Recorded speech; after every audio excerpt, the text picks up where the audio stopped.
آپ پڑھ سکتے ہیں؟ ٹھیک ہے، اب رکعت پڑھنے کا طریقہ کار نوٹ کر لیجیے۔ نیت کریں کہ میں 2 رکعت سنت تراویح پڑھنے کی نیت کرتی ہوں اللہ تعالیٰ کے لیے، منہ میرا خانہ قبلہ شریف کی طرف ہے، اللہ اکبر کہہ کر نیت کریں گے۔ ہر رکعت میں آپ سورہ فاتحہ کے بعد کوئی بھی سورت پڑھ لیں جو بھی آپ کو قرآن سے آتی ہو۔ ہر رکعت میں آپ سورہ فاتحہ کے بعد کوئی بھی سورت پڑھ لیں جو بھی آپ کو آتی ہو، آپ پڑھ سکتے ہیں۔ اگر قرآن زیادہ نہیں آتا تو ہر رکعت میں سورہ فاتحہ کے بعد سورہ اخلاص، قل هو اللہ احد بھی پڑھ سکتے ہیں، وہ بھی جائز ہے، یعنی آسانی ہے۔ یہ اب سلام کیسے پھیرے؟ ہر 2 رکعت کے بعد سلام پھیریں جیسے عام نماز میں ہوتا ہے۔ 20 رکعت کے بعد آپ وتر پڑھنا ضروری ہے، وہ لازمی پڑھ لیجیے گا کیونکہ وہ جو ہے وہ واجبات میں سے آتا ہے۔ وتر آپ 3 رکعت جب آپ نے یہ پوری نماز پڑھ لی ہے، یعنی 20 رکعت آپ نے ادا کرنی ہے، تو اس کے بعد آپ نے وتر کی نماز ادا کر 3 رکعت وتر نماز آخر میں آپ پڑھیں گے۔ پہلی 2 رکعت آپ نماز کی طرح، تیسری رکعت میں سورہ فاتحہ اور کوئی سورت پڑھ کر رکوع میں جائیں اور پہلے دعائے قنوت لازمی پڑھ لیجیے گا۔ عورتوں کے متعلق چند اہم باتیں میں آپ سے ذکر کر دوں۔ باجماعت یا انفرادی طور پر نماز کے حوالے سے عورتیں گھر میں اکیلی تراویح پڑھ سکتی ہیں۔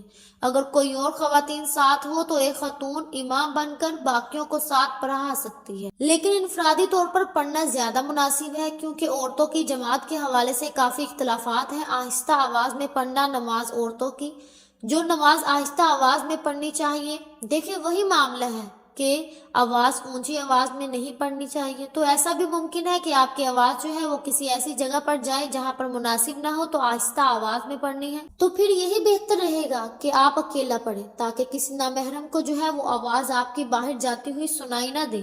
اگر قرآن کم یاد ہو، اگر قرآن کا زیادہ حصہ یاد نہیں ہے، تو ہر رکعت میں سورہ فاتحہ کے بعد آپ سورہ اخلاص یعنی قل هو اللہ احد پڑھ سکتے ہیں، یا پھر ترتیب سورہ فلق، سورۃ الناس، سورۃ العصر یہ بھی آپ پڑھ سکتے ہیں، یعنی جیسے جیسے ترتیب ہے ویسے ویسے آپ صورتوں کو جتنی آپ کو یاد ہے زبانی آپ پڑھ سکتے ہیں۔ آپ 10 صورتیں آخر والی یاد ہوتی ہیں تو وہ آپ پڑھ سکتے ہیں، مطلب ترتیب وائز آپ اس کو ادا کر سکتے ہیں۔ تہجد اور تراویح میں فرق کیا ہے؟ تراویح عشاء کے بعد پڑھی جاتی ہے جبکہ تہجد جو ہے وہ رات کے آخری حصہ میں ہوتی ہے۔ اگر تہجد پڑھنے کی عادت ہو تو تراویح کے بعد پڑھ کر آپ سو جائیں اور پھر رات کو جاگ کر تہجد بھی آپ پڑھ سکتی ہیں۔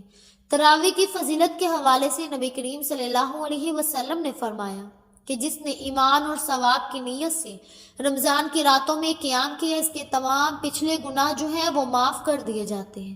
اب چلتے ہیں وظیفہ کی جانب۔ یہ میں نے مکمل طریقہ کار آپ سے جو ہے وہ ذکر کیا ہے، آپ نے یہ لازمی اس طرح سے پڑھنا ہے۔ اس کے علاوہ یہ جو تراویح والا جو سلسلہ ہے، آپ نے دیکھا کہ آپ صلی اللہ علیہ وسلم نے جب وہ 3 دن سے زیادہ جو ہے وہ جماعت کے ساتھ نماز نہیں پڑھائی، لیکن آہستہ آہستہ ابو بکر صدیق رضی اللہ تعالیٰ عنہ آپ صلی اللہ علیہ وسلم کے بعد آئے، تو آپ نے اپنے دور میں لوگ جو ہے وہ آہستہ آہستہ جو تراویح ہے وہ پڑھنا چھوڑ گئے۔ پھر حضرت عمر رضی اللہ تعالیٰ عنہ نے اپنے دور میں اس کو باجماعت پڑھنے کا اہتمام کیا، اور حضرت عمر فاروق رضی اللہ تعالیٰ عنہ نے فرمایا کہ تراویح پڑھنا رمضان میں بہترین عبادت ہے، اسے ہرگز نہ چھوڑا جائے۔ راوی کے حوالے سے جیسا کہ میں نے آپ سے ذکر کیا کہ میں آپ کو تراویح کے بعد کا وظیفہ جو ہے وہ ذکر کروں گی، مشکل ترین حاجات کے لیے بہت زیادہ مؤثر وظیفہ ہے۔ تراویح کی نماز کو ادا کر لیجئے۔ میں نے آپ سے ذکر کیا ہے کہ کوئی ایسی مشکل چیز نہیں ہے، اللہ کریم آسانیوں کو پسند کرتے ہیں۔ آپ 20 رکعت نہیں پڑھ سکتے تو تھکاوٹ کا شکار ہیں تو آپ 8 یا 12 رکعت بھی پڑھ سکتے ہیں۔ اگر آپ کی کوئی حاجت ہو جو آپ نے پوری کروانی ہو، تراویح کے بعد آپ وظیفہ کریں۔ کیا کریں؟ آپ نے ایک جگہ پر بیٹھ جائیں اور یہ آپ نے وظیفہ کرنا ہے۔ یہ وظیفہ اولاد کے حوالے سے بھی بہت زیادہ معزز ہے۔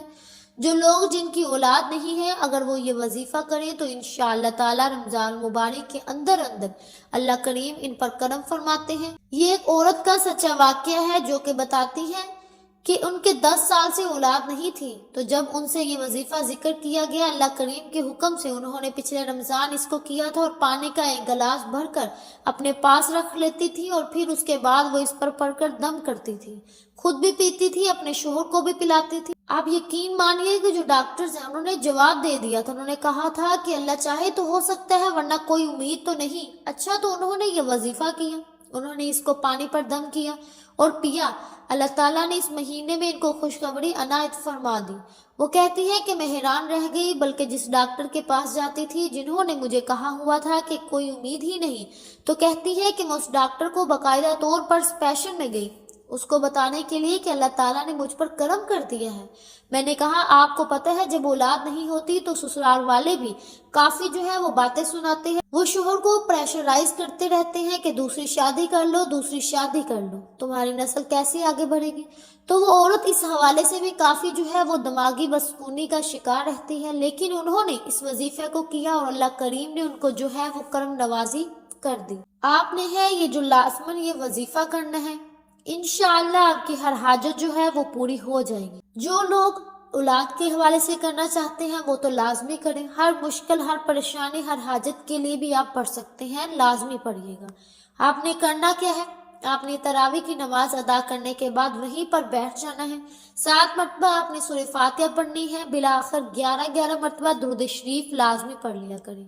درود پاک آپ کوئی سا بھی پڑھ سکتے ہیں، آپ صلی اللہ علیہ وسلم پڑھ لیں، آپ صلی اللہ علیہ محمد پڑھ لیں، آپ جو بھی آسانی سے پڑھ سکتے ہیں پڑھ لیں۔ درود پاک، درود ابراہیمی بھی پڑھ سکتے ہیں، نماز والا درود پاک وہ سب سے بہتر ہے۔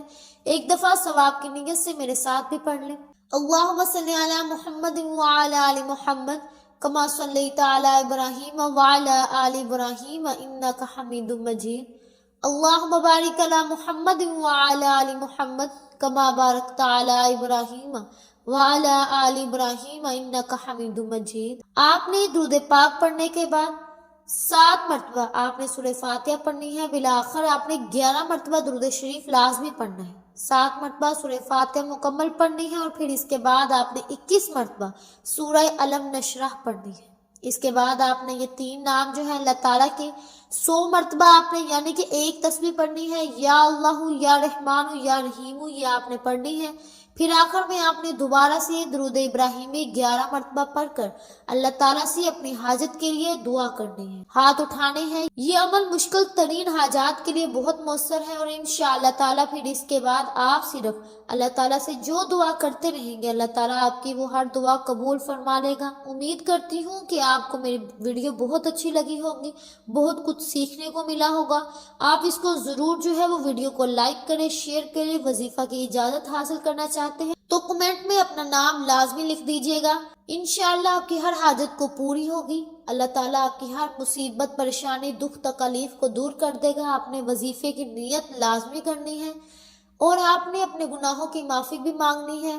ہر انسان گناہ گار ہے، انسان کی زندگی میں بہت سی غلطیاں ہو جاتی ہیں، لیکن وہ اللہ تعالیٰ ہے، وہ غفور الرحیم ہے، وہ فرماتا ہے بندے تو مجھ سے مانگ تو صحیح، میں تجھے ضرور عطا کروں گا۔ اس لیے آپ نے اللہ تعالیٰ سے ضرور دعا کرنی ہے۔ اللہ تعالیٰ سننے والا ہے، مہربان ہے۔ آپ نے اللہ تعالیٰ سے یقین کامل کے ساتھ مانگتے رہنا ہے، اور یہ وظیفہ لازمی کیجیے گا۔ پھر آپ خود دیکھیں گے، آپ کو یقین ہی تب آئے گا جب آپ وظیفہ کریں گے، تو انشاءاللہ آپ کی ہر حاجت پوری ہوگی۔ امید ہے کہ آپ کو ہماری آج کی ویڈیو بہت پسند آئی ہوگی۔ اگر آپ کو ہماری آج کی ویڈیو پسند آئی ہے تو ہمارے چینل پاکیزہ وظائف کو سبسکرائب کریں، لائک کریں اور شیئر کریں۔ ملتے ہیں اگلی ویڈیو میں، تب تک کے لیے اپنا بہت سا خیال رکھیے گا۔ اللہ حافظ۔